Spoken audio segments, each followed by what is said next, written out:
La NASA a dépensé plus d'1 demi-milliard de dollars pour développer cet avion conçu pour dépasser la vitesse du son, quasi sans provoquer de bang supersonique.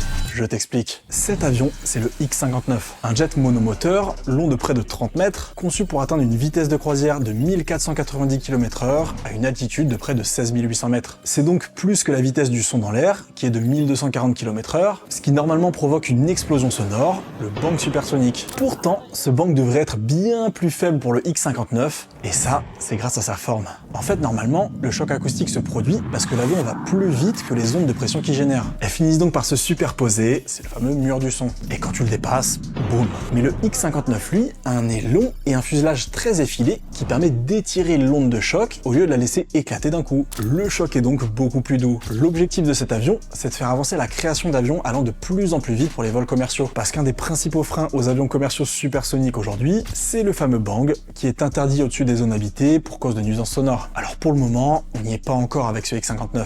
Il a pour l'instant seulement réussi un vol d'essai à 370 km/h. Mais le projet est de le faire voler au-dessus de la vitesse du son en produisant un bang inférieur à 75 décibels. C'était Jérémy pour Curieux Live, un média à but non lucratif qui fait des articles, des vidéos et des BD.